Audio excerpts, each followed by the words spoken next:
రణా గారు ఒకసారి సార్ ఈ ట్రైలర్ చూసిన తర్వాత ఈగో చుట్టూ తిరిగే కథలా కనిపిస్తుంది ఇది. ఇందాక అడిగిన క్వశ్చన్కే బట్ కొంచెం క్లారిఫికేగా, ఇది తమిళ హీరోకి సంబంధించిన ఆ స్టోరీనా, తెలుగు హీరో ఎవరన్నా కనిపిస్తున్నారా దీంట్లో?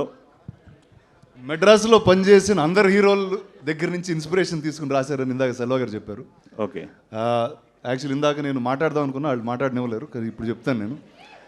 అంటే ఇప్పుడు నా చిన్న వయసులోంచి ఏంటంటే, ఇప్పుడంటే మీరు మీడియా వచ్చారు, సోషల్ మీడియా వచ్చింది, అక్కడ స్టూడియోలో ఏం జరిగినా 1 సెకండ్లో మాకన్నా ఫాస్ట్గా మీకే తెలుస్తూ ఉంటుంది. కానీ ఆ కాలంలో అలా జరగలేదు.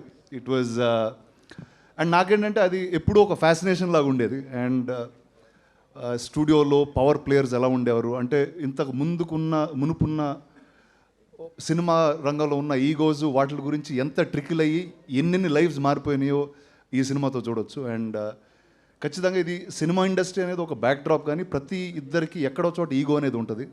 ఆ ఈగో వల్ల ఇద్దరు చాలా లవ్ చేసుకున్న ఇద్దరు వ్యక్తుల మధ్యన చిన్న విషయాలు విడిపోతూ ఉంటారు. సో నాకు తెలిసి ఈ సినిమా అలాంటి వాళ్ళందరికీ